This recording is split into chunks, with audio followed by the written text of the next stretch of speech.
and gentlemen, here we are, another exciting, I mean really exciting excerpt of the Scouser on the Scot. Today, we've got the one, the only, Adam Hayward. Quick question, Adam. How the hell are you doing? You know what? I am absolutely marvellous. What a wonderful introduction. Thank you, John. Thank you, Ian. I'm doing all right, thanks. Not too bad. I'm exuding the Thomas Magnum look just for you boys today, by the way. Hey, we're loving it, mate. You're rocking that. Not everybody can carry that off, but you've got it. Oh, absolutely. Wait, everyone, stop. Where's the red Ferrari? The pink rose. The Dobermans are outside as we speak. You know it. Yeah. Thanks for showing our age. We are, really. Yeah, we've lost half our audience before we started because they're too young to know Yeah. what we're talking about. The Magnum, isn't that an ice cream? Yeah, but they're really nice ones. Oh, yeah, posh ones. Yeah. So, obviously, we've got a couple of questions for you today. Sure. So, we're just going to delve into your background, lower a little bit more. So, shall we crack on and fire some questions at you, Adam, if that's all right? That sounds just dandy to me, Ian. Thank you very much. No worries, buddy. Let's make a start. So, can you give us a bit of background in yourself? What was your first introduction to music? And what did you listen to? Ooh. Well, it was a very, very long time ago now. But when I was about, I guess my first earliest memories of music was in our house. My eldest brother is a musical director and a tenor, an opera tenor. I hated opera when I was a kid because it was his thing and not mine. But anyway, we had a piano. Someone from a few doors down gave us this upright piano my brother could play.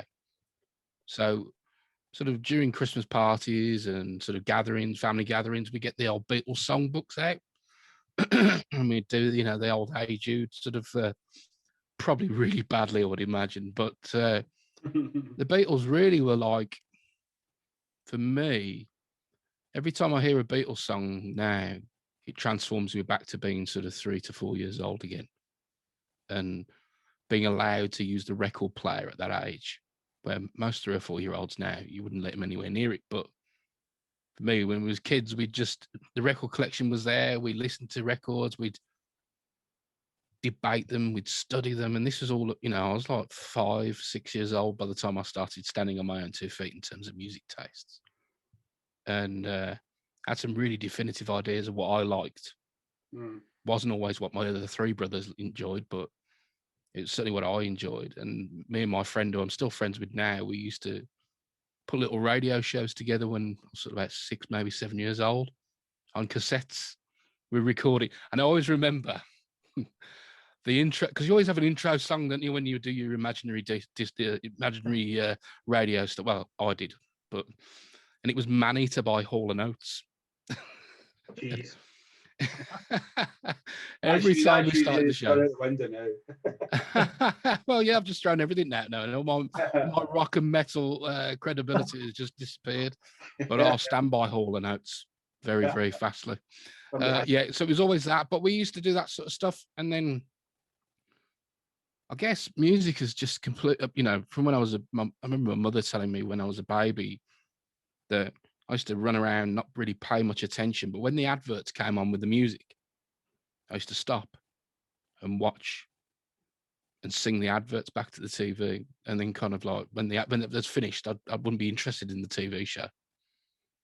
So I remember a lot of intros from like the 70s and the 80s to TV shows, but I can't remember what the programs were about. But I used to love TV themes. So I guess really that was kind of like where my love of music started. I've always been eclectic. It's never been about just rock, just metal.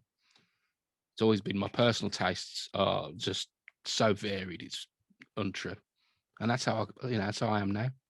You know what, you said something before you jump in there, John. You said something there which brought. I had the kind of flashback to my first ever big gig then, and you nailed it big time. You know when you got vinyl, there's nothing better than getting a vinyl, opening up, getting the song sheet, which is wrapped around the vinyl, and reading through.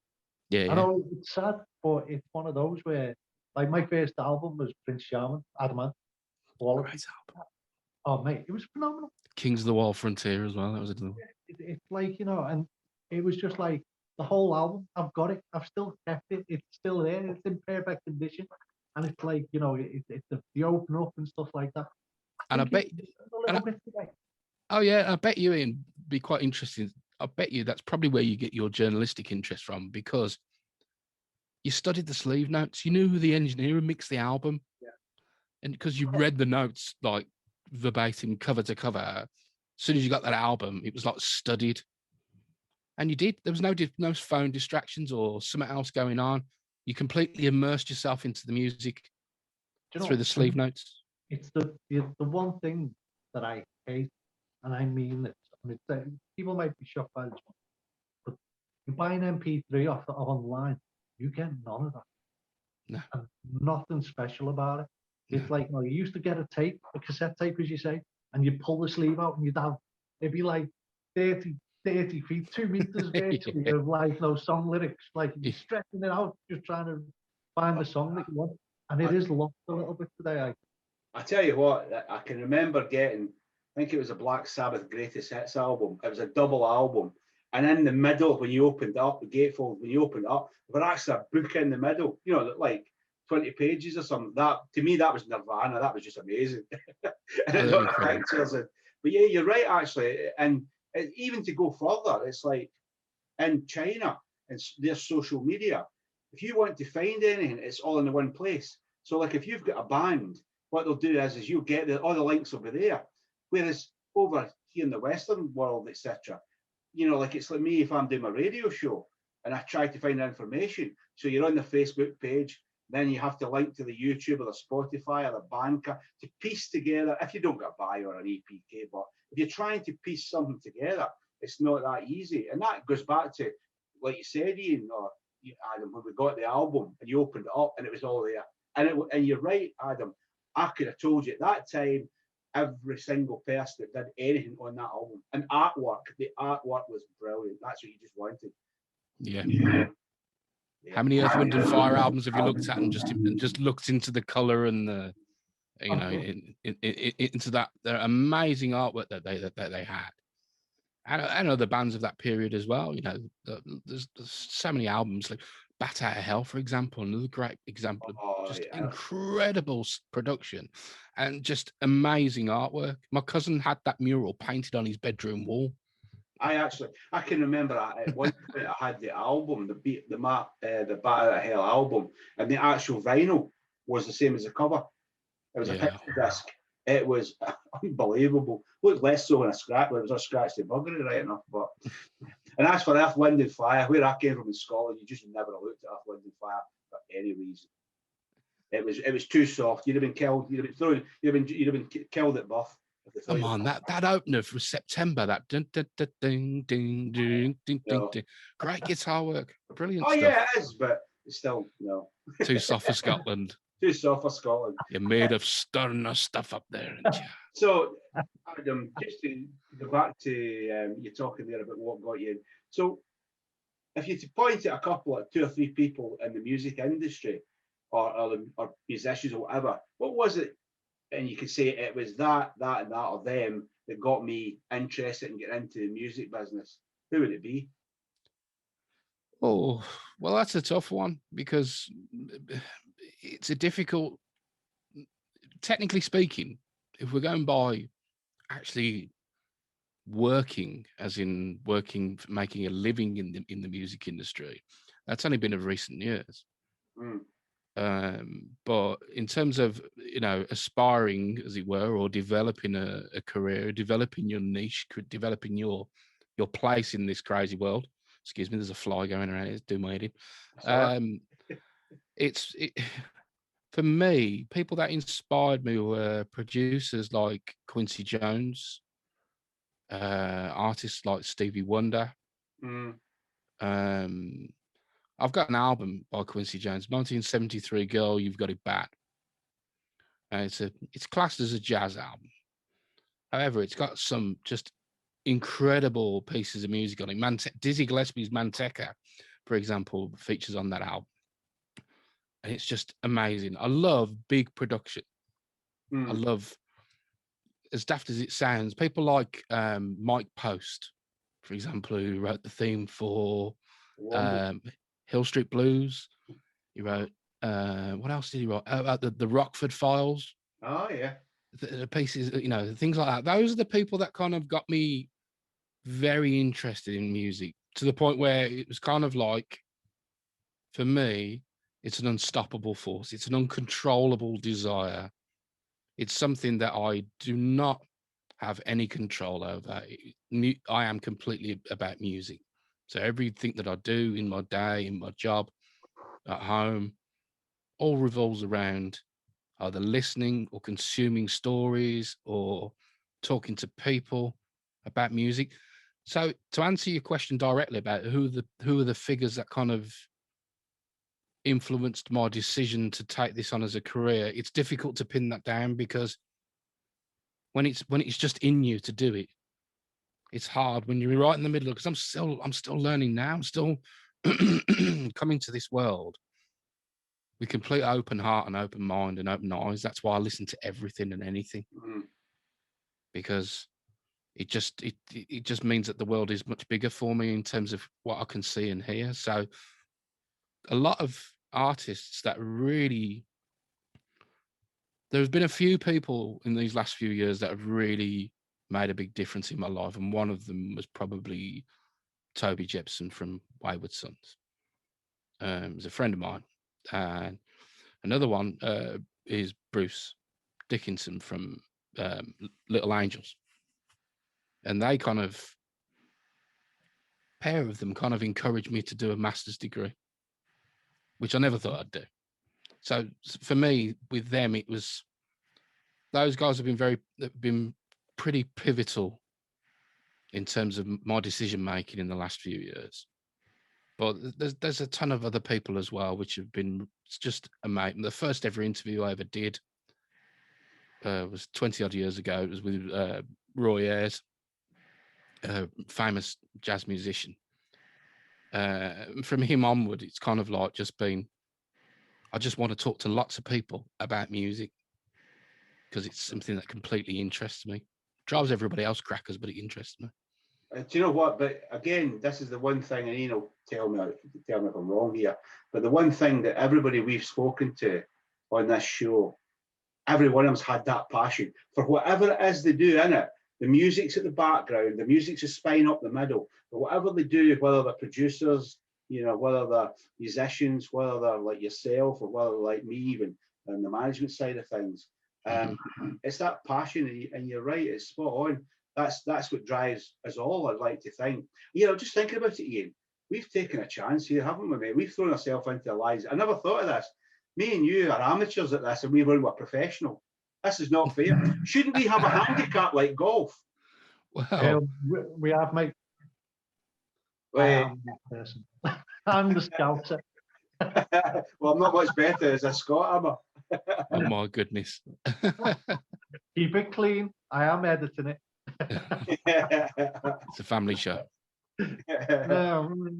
Kind of, sort of, yeah. But yeah, it's a completely unstoppable force. You can't, there's no way of controlling this. We're all three of us have kind of got this figured out where it's like trying to say, when did you first begin to be interested in music? Well, it's my first conscious thought was probably in music rather than spoken word. You know, so if you want to get deep about it, it's kind of like, it could be like when your mother was singing to you as a baby, or when you heard the radio as a child. It resonates with you even at that age. So it's it's in your DNA. That's it. You know what? It's something that I've always said. It doesn't matter how shit your day is. It doesn't matter how good your day is. Whatever you feel like, you can always turn to music to make it feel better, no matter what. And this year's been a challenge for everyone.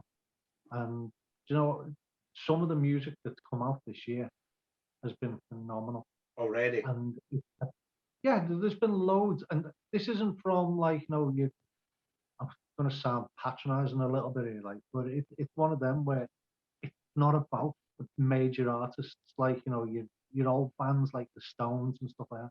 This year's been about like new people pushing the music out, getting it out there.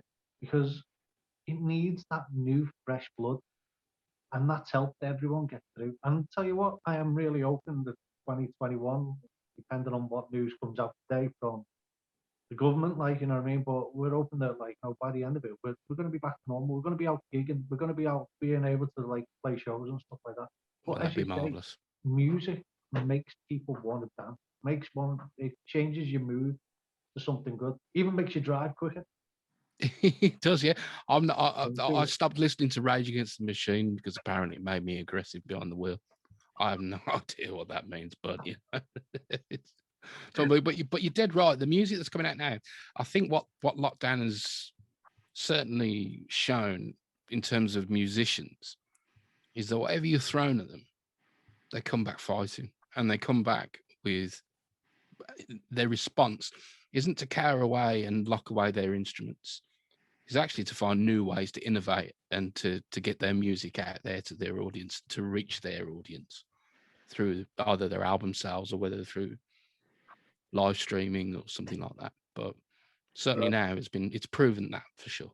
I think one of the things I've noticed though, Adam, is that I've been surprised that so let's say we froze the league table just in lockdown one of team, even roots bands, the league tables and the leagues as we know them. It surprised me just how many have sat and done next to nothing over a year. But what's actually happened is all your second division teams, all your third division teams, all your championship bands have really come through, and I think that'll be reflected more next year because unfortunately too many festivals now are booked for the same bands from 2020. So actually from 2020, yeah, will carry on this year. But it's been, and I think you're right, and some of them have really made hay while the sun shone, or in this case, wasn't supposed to shine, but they've really taken it to them. And I think that's something that we should celebrate as well. Absolutely. I mean, you only have to rewind a week ago when Mason Hill released their album. Yeah. And to look at the response of that in the UK album charts and the rock charts, it was an incredible outpour of love for them. The Dust Coda are about to release next Friday. They're about to release Mojo Skyline, which is their new album. Again, I'm sure the public will get out and get behind those sort of bands as well. And I think the thing is as well, Adam, I can remember when I first started going back into the industry, it was like 2018, and at that time there was a band coming out with an album, and people were like, so you had Facebook groups saying, "Oh, buy the album, get it into the charts," and it was great, but it was also kind of false.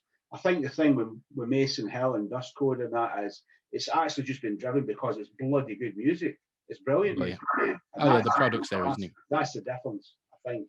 Not decrying some of the other bands, but I think this case we don't need to.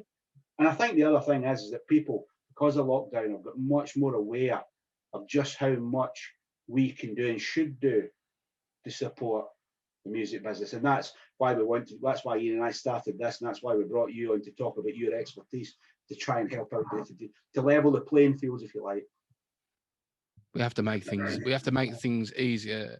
And I always say to people that I work with, make the path between yourself and your audience the clearest that can be. And Nancy Duarte, great writer, who talks about storytelling, came up with this quote, and it's just amazing. It's the enemy of persuasion is obscurity. We just think about that for a minute, right? If you're trying to get your audience with you, don't make the path between you and your audience, your fan, difficult. Yeah. Make it easy for them to get to you. Make it as simple. Make the path clear and simple to get to point A to point B. Yeah, makes sense when you think of it. It's one of those things. It sounds like common sense, but quite often the human mind likes to shy away from stuff like that because we think it needs to be more complicated than that. Yeah, absolutely. So, got a good one for you here now. Oh, here we go. Obviously, one of the reasons why we've got you on is to try and help us get the word out. Now, one of the things which really attracted me to reaching out to you, Adam, is Hayward Media Coaching. Okay. Can you give us a little bit of info how it started? Yeah, sure, no problem. When I obviously been a radio presenter for number of years now, probably on and off for about 30, I would imagine, coming up to. I know I don't look that old, do I? I'm 47 this year. But I started doing radio and bits and pieces when I was about 15 or 16. Certainly DJing back then as well. But the coaching business really came from being years sat in press tents, watching interviews to various successes. So you get some interviews and they've just nailed it. It's brilliant. Yeah, the album's this. They remember all the quotes, unlike someone. And they just nail it. And you just watch them and you go, and you always see in conversation, there's a rhythm. When you listen to a good interview, there's a bounce, there's a rhythm, there's like a repartee, there's like, it's good conversation, like we're having now. It's a great conversation.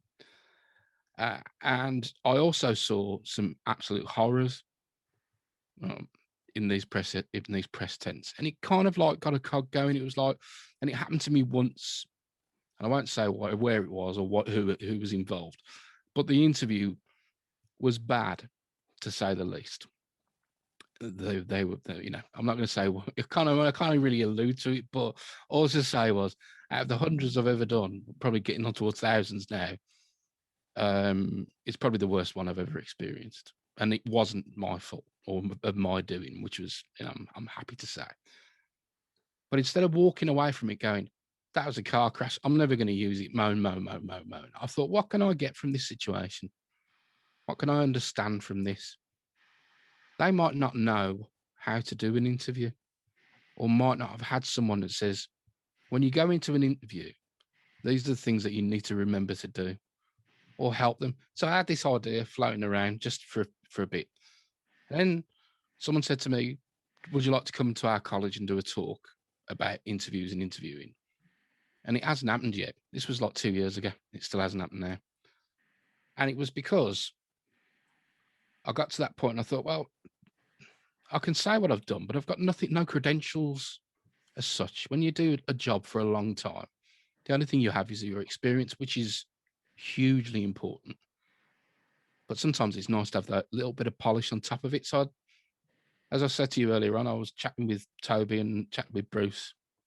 And Bruce owns a college on the South Coast called Waterbury College of Music. And he had a phone call with me and said, in his dulcet, I won't put Yorkshire accent because he's lost most of his Yorkshire accent, but he said, why don't you come and do an MA? I said, yeah. I left school in 1991 and I didn't get anything. Right. I got two C's in English, one for language, one for lit. And it was all E's and F's, ungraded after that. Dreadful at school. I enjoyed it, but I was crap. So how can I do that? He said, it doesn't matter. It's about your experience and about what you want to do in terms of music. It's, all we'll do is frame it academically. And I said, well, okay, I'll give it a go. So I did. And during that, it was all about this thing about story and getting this, being connected to their stories, the artists. All of this was flying around my head. And of course, when you're in academia, your head starts disappearing somewhere up the back somewhere.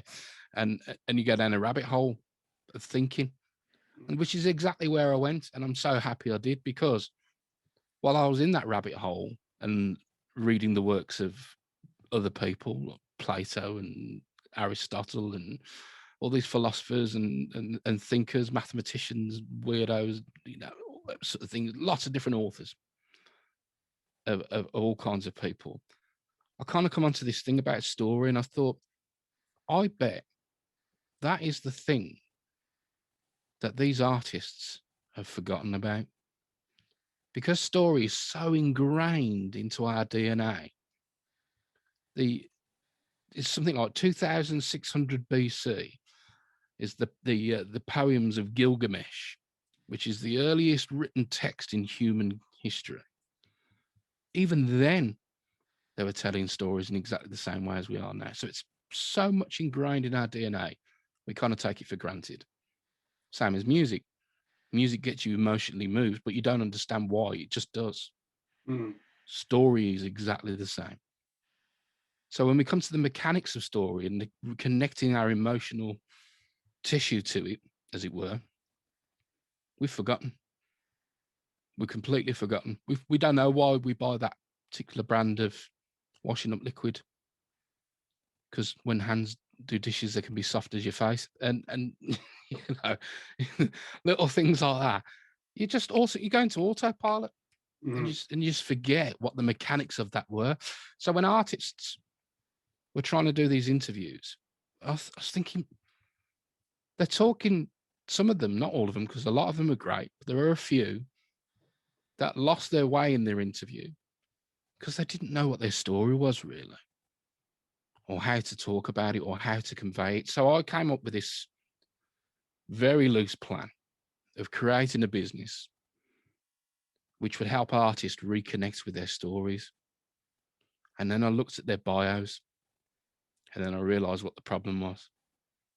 And it was just the way that it was being delivered. So every single bio looked like this. In 1993, we are a 6-piece black metal, death gonna throttle you to death kind of band from Guildford. We play bone crunching, side splitting. I'm making all these up here, but it's of that ilk. And every single bio was like that. It was like, here we are. These are the dates when we got shot of that guitarist because he slept with such and such his missus, and we replaced him with so and so. And I'm reading it, I'm going, this is really uninspiring. And immediately these bios became wallpaper. So I stopped reading them and just listened to the track. And if the track caught my attention, and then it would go on the show.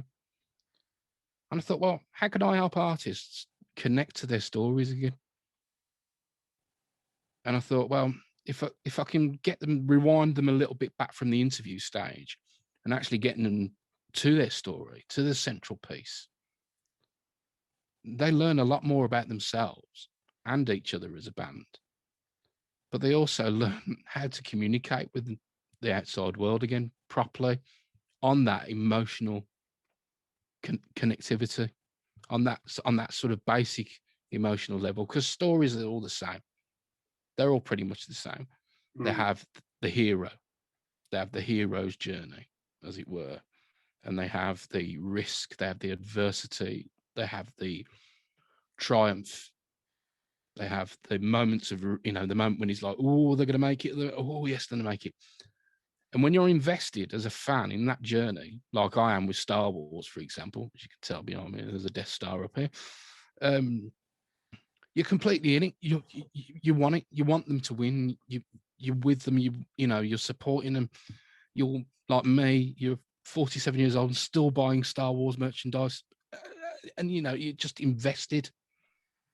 Bands can have exactly the same, probably more, because their music changes. That they develop as artists, and if you get them on if you can get your fan on your journey with you by having an engaging, meaningful narrative, the music kind of bolts onto it. The lyrics bolt onto it. It gives breath. It gives life to the band again. And the artists I've worked with so far have all came to that similar conclusion, where they know themselves better. They know their story. They're connected to it.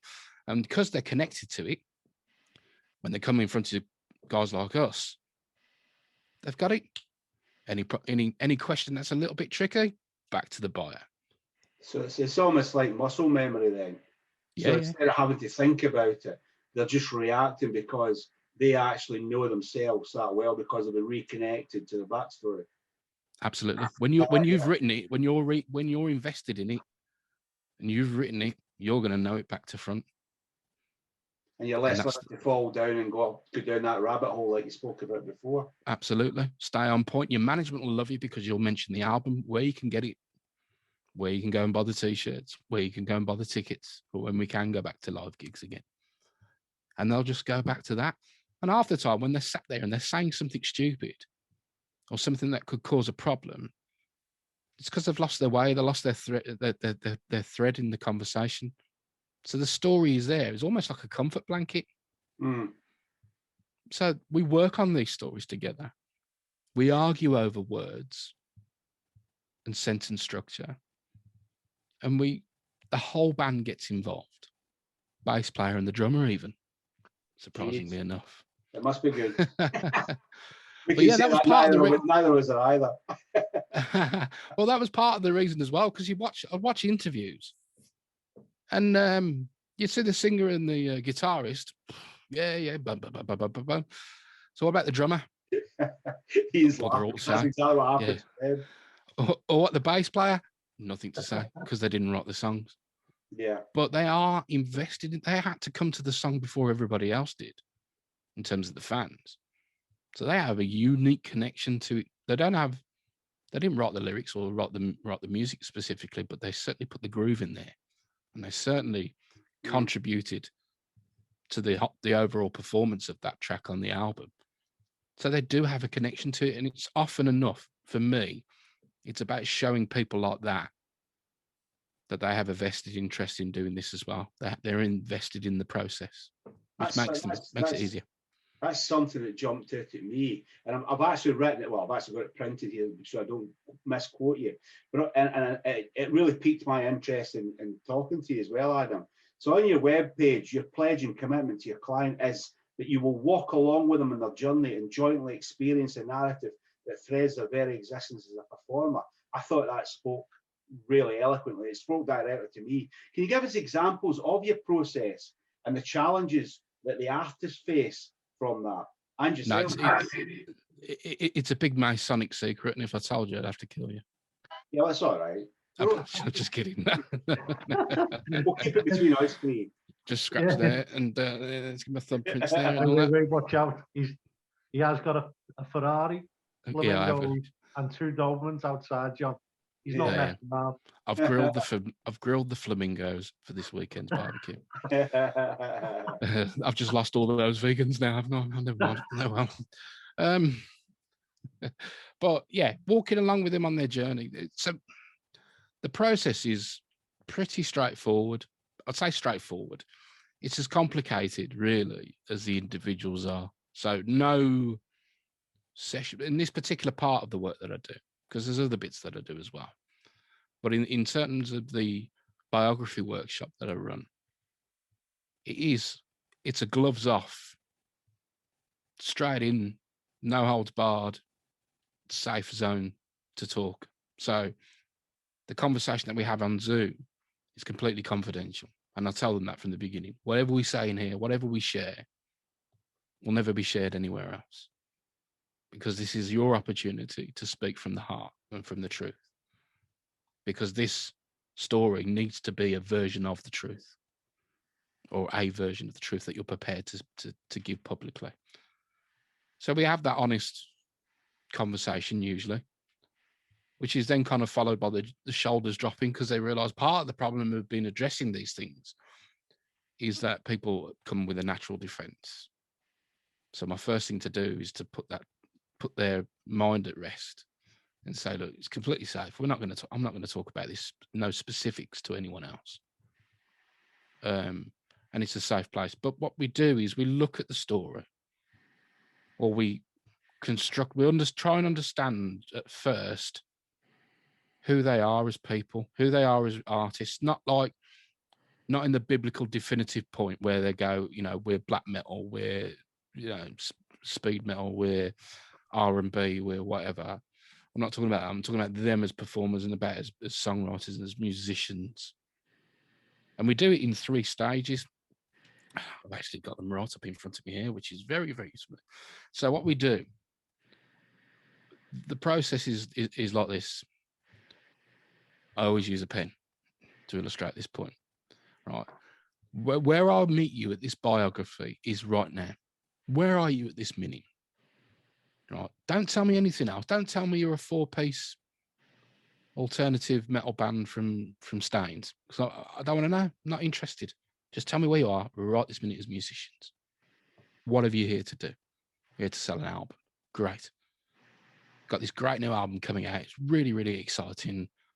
Can't wait to bring it to the fans. Just like your opening sentence has to be the most exciting thing you've ever said to me.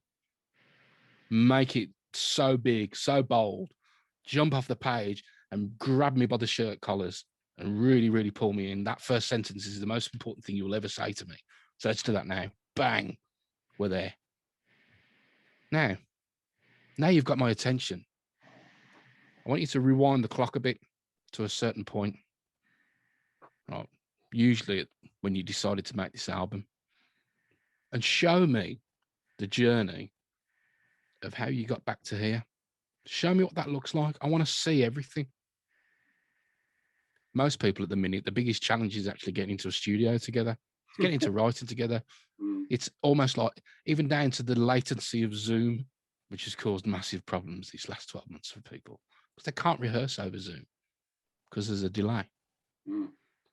So you don't have to go into that much detail, but there's some challenges there. But what that does, that gives them, that's the human element of the story, this journey to this central point, this bang, here's the album, it's bloody great, and you're going to love it. It's going to be the best thing you've ever heard.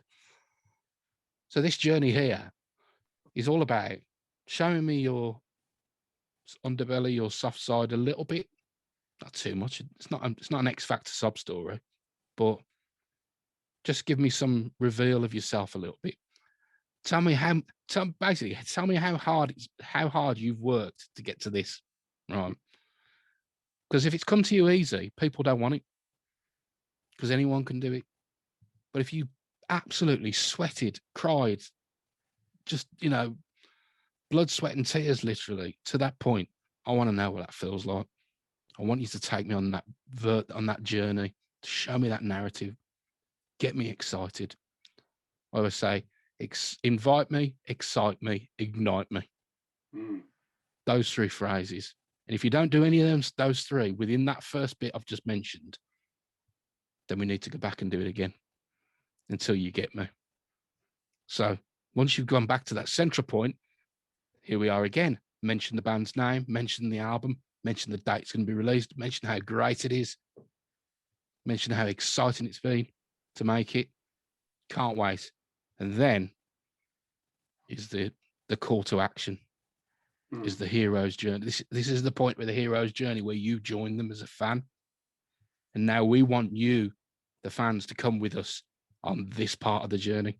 And this part of the journey is the aspiration arc. It's where the fans have the opportunity to join the journey. Because once they've joined on this point, when you've met them at this middle bit, this here we are now, you've got to remember that they've also looked at that journey to that point, so they understand your pain, they understand where you get into, or how hard it's been to put this album together. Because the four of you have not seen each other physically in a year. You're rusty, you're depressed, and so is everybody. So there's that thing that they can resonate with that story. Everybody knows struggle. Even if you don't struggle in life, you've struggled in the last 12 months, I can guarantee it, some way or another. Whether that's with your mental health, whether that's with your physical health, or with somebody else that's close to you that you love. We've all been through this to one degree or another. Even the Queen, she's had to stay in that massive castle in Windsor instead of the massive place in Buckingham Palace.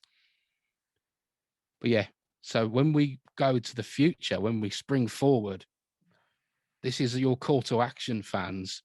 This is what we need you to do. You need to come with us on this journey, because it's going to be the most exciting thing that you've ever experienced in your life. And guess what? We're going on the road, and you're going to come with us. I tell you what, Adam, one of the things that you've talked here about the bad luck story, or the hard luck stories, the tough bit, that was a narrative that came out just before Mason Hill's album, because anybody that's known them for the last 4 or 5 years are quite aware of the pitfalls and the journey they've been on. And that was a definite call to arms, whether it was planned that way or not. It was certainly the narrative that was it was even being put out by the fans. It wasn't necessarily put out by the band. And I found that very, very interesting, because what happened was that people that had never been on that journey with them suddenly were piqued their interest. What's everybody referring to? And I think that helped them as well. Absolutely. It's been a tough old year, and there's been a lot of people in a lot of bad situations. And I'm not saying for people to jump on the bandwagon, as it were, to monopolize on people's pain. But that's why I say these bios need to be based on the truth, on your own truth, not somebody else's. So if you have struggled to write, because I know people have had writer's block in the last 12 months because they've been stuck in the house, they've not been able to tour, and it's been a real problem for them. And if they've managed to overcome that, it's their duty to tell their fans how they did it. So if their fans have got their own version of writer's block in some other part of their life that they can relate to it may help them. Mm. You learn from people's journeys. That's the whole point of this thing that we're doing life. We learn from other people's journeys. And how we respond to that is, we do things different, hopefully, for the better. I'll be honest, Adam. I just want to say thank you, because you've just given me a different insight on how to write a bio. I've just never thought of that way at all. That what you're saying there is just quality information. And I'll be honest, I wrote my bio with Jamie, and we've sat down, we've done virtually 90% of what you said. Don't do that, because that's what we've all reviewed, that's what we've seen previously and stuff like that. And where what you've said, it's quite refreshing. I like it. Dare to be different. Yeah, definitely. Don't, the whole point of Wikipedia, or Wikipedia as a place. I mean, I've used the phrase death by Wikipedia with slight negative connotations. Wikipedia has its place. And with the band information, you can have a band history if you really want to tell people your personal changes, list your albums, do all of that. There's other pages that you can use to do that. But your bio, every single time you release an album, you need to tell me where you are now. I'm not interested in the last 2 albums. That's fine. If I'm a fan, I'll go back and buy them, or I've already got them.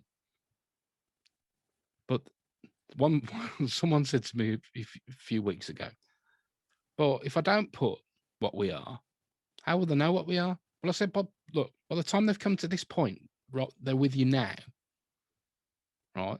They've either gone and had a listen already, or by the time they've read this, they certainly will want to have a look once they've read this.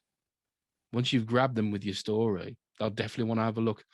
So don't put yourself under unnecessary pressure by trying to define yourself, your music style, what you are as a band, into words.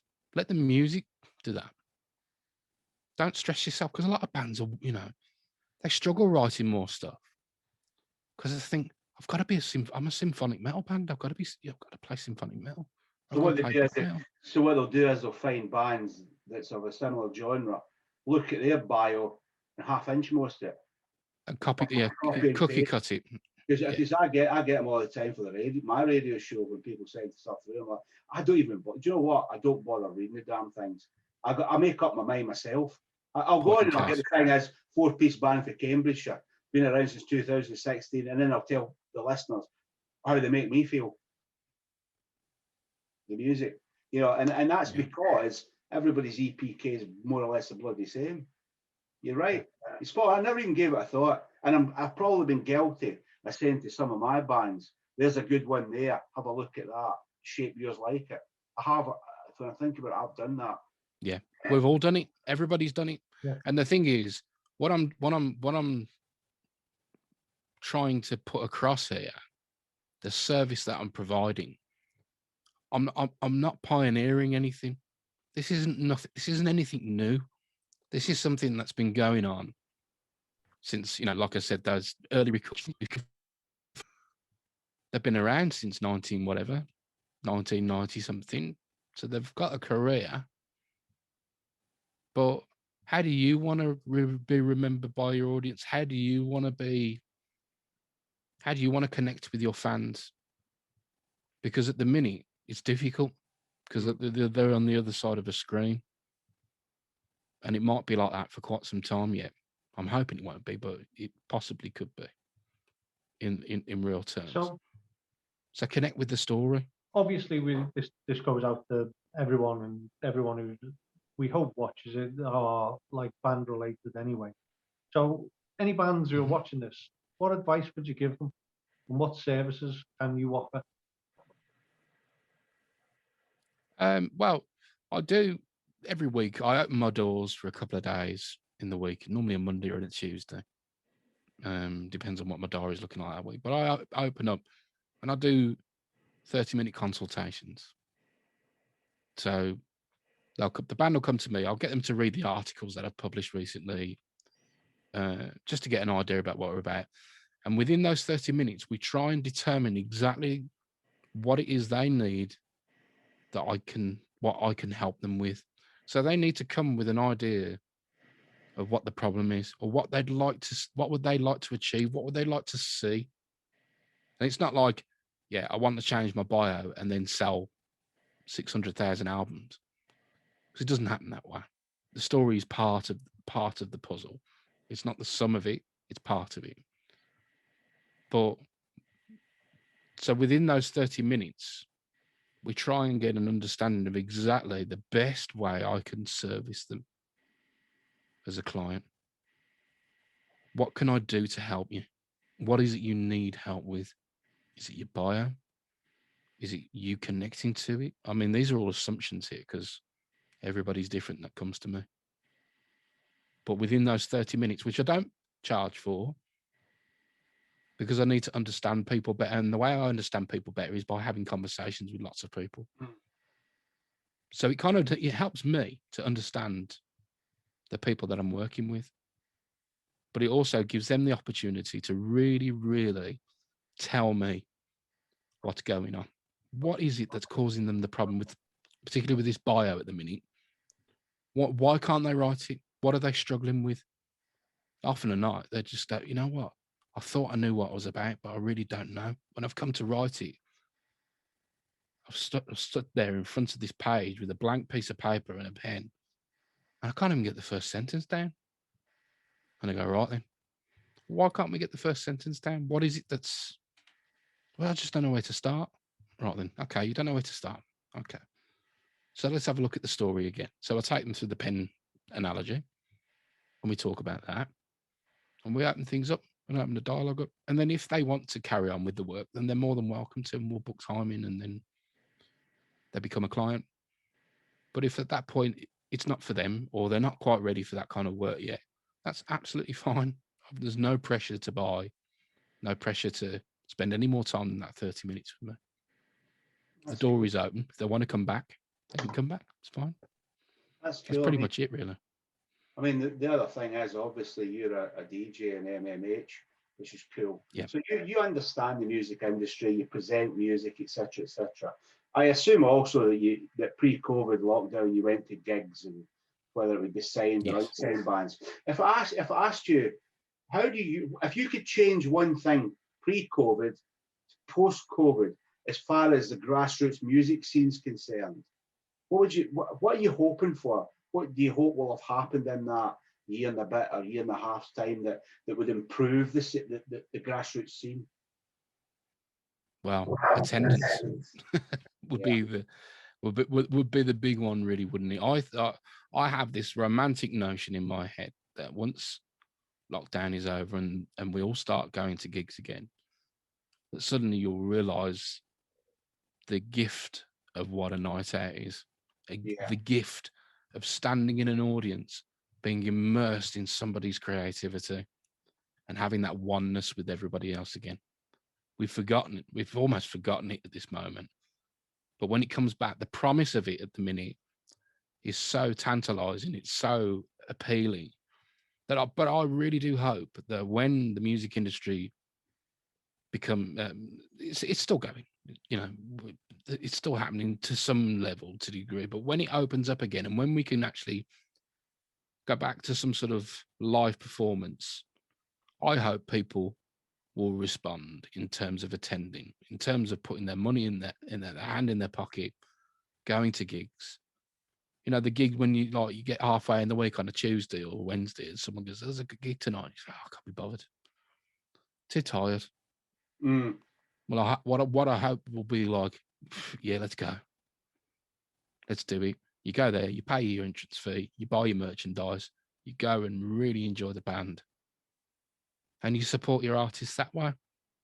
Equally, when retail opens up again, when people, you know, small businesses like record shop owners are able to have people in again, you do the same thing. I'm fed up of buying records off Amazon. And right, fed up of it. And I've, you know, and I do buy the Bandcamp stuff, and I do go and buy independent records through online services other than Amazon. That's just an example. But I want to go into a record shop again. I want to spend a day mooching.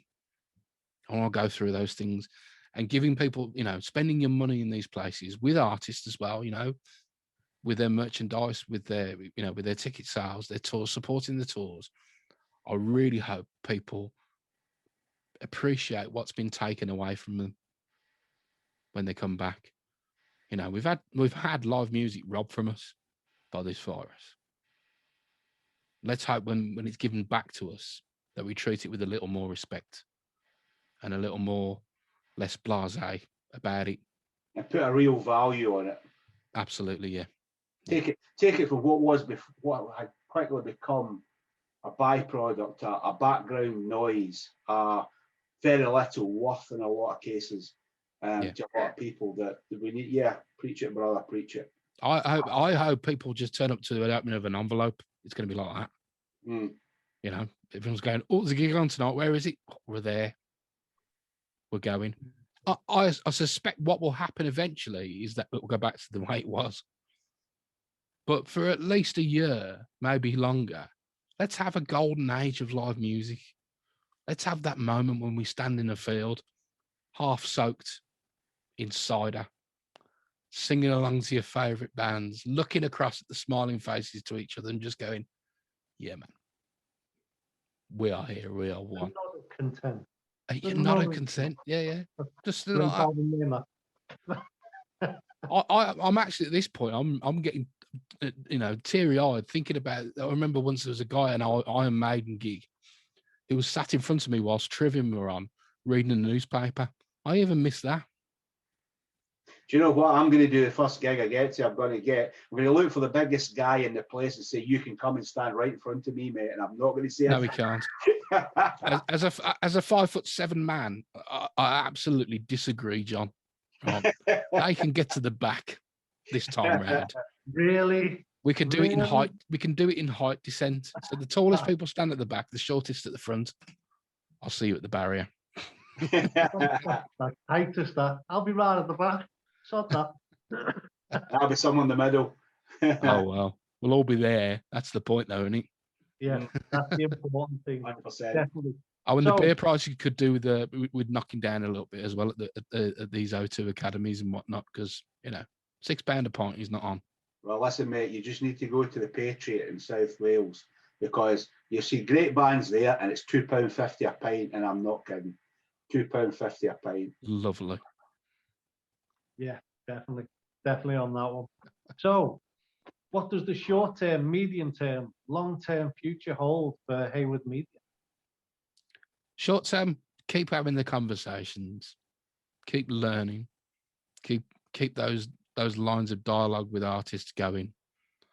Mid-term, the same.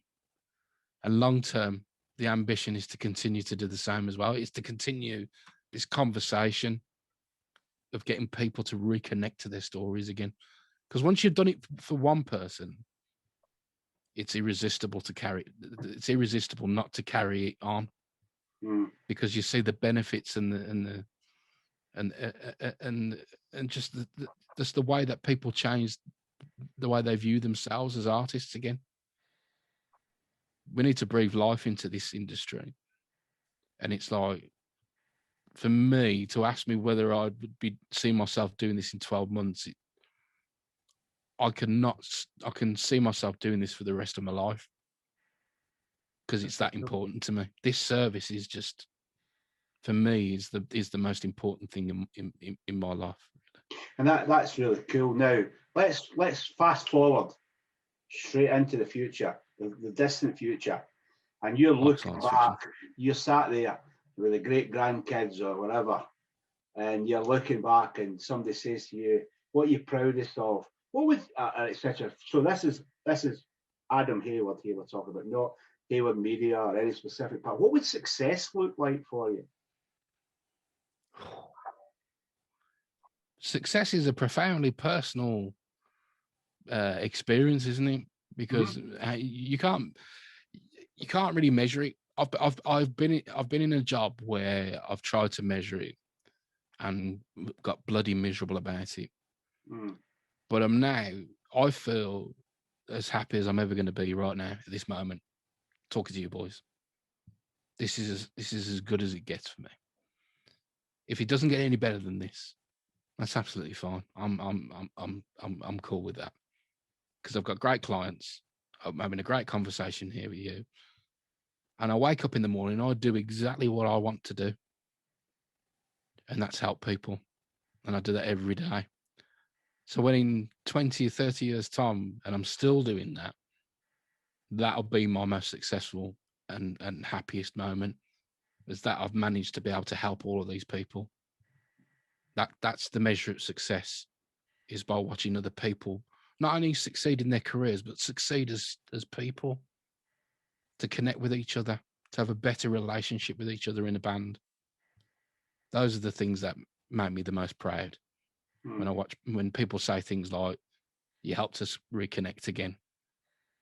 There was a comment on my Facebook page the other day about it. And for me, that was just like, well, if I drop dead tomorrow, that's about as good as things are going to get, really, to be honest with you. That's your equivalent, Adam. That's your equivalent of standing on a stage in front of 10,000 people and them singing your song back at you. That's the equivalent. I couldn't have put it better myself. Yeah. If everybody's doing what I would like them to achieve for themselves, then that's my job done. That's me complete. I've never wanted to be the one that's, stood behind a microphone on a stage performing that way. But I've always wanted to be behind that person, helping them to achieve that moment. And if I can do that through helping them to do better interviews, helping them to understand each other more, having that relationship gel with them as artists, so they have a long career. Because let's face it, most of the artists we know, a lot of people go, "Oh, they did that really quick, didn't they?" Like Gojira, it's like 20 years since they started, pretty much, and they only really nailed it in the last 10. As in, they've always been very good, but in terms of sort of commercial success, it only kind of happened in the last decade. They had to work 10 years to get to that point. 10 years, that's a long, long time. So if I can be on people's journeys with them throughout their whole careers and help them along their way, help guide them through that myriad of choices, then I'll be a happy man, pretty much. Cool. That's my measure of success. And I think that is the perfect way to end the show. So, Adam, I would like to thank you so much from the Scouser and the Scot for spending your time. I'm sure everyone who's watching this will really appreciate it. I've learned from it, so thank you very much. It's definitely opened my eyes on a few things. But being the Scouser, I always have to have one last question, mate. Can you give us your links to you? How do we get in touch with Adam Hayward? What's the best way? Well, if I couldn't tell you, then I wouldn't be doing my job very well, would I? So it's if you go, I haven't got a Facebook. Sorry, I've got a Facebook. I haven't got a website at the moment. But the easiest way to get in touch is to go to Facebook and look out for Hayward Media Coaching. That's HAYWARD. Or you can email me at haywardmediacoaching@gmail.com, and I'll return your email, and we can start talking. What I'll do for you, I'll put all the links down below. So guys, get on the links down below. Give Adam a shout, reach out to him. say hello to him, ask him the questions that you need help on. He is a top man. He's Thank you. open and he's a really nice guy. So, Adam, thanks for your time again, bud. John, over to you, mate. Well, I don't know about you guys, but I certainly enjoyed every part of that. It certainly opened my eyes, and that's what this is all about. So if it appealed to you and it's the kind of stuff you're looking for, you know what to do. Till next time, hit that cowbell and subscribe. Can I do that for you as well with my radio voice? Hit the cowbell and subscribe. Wait, see, I told you he was a pro.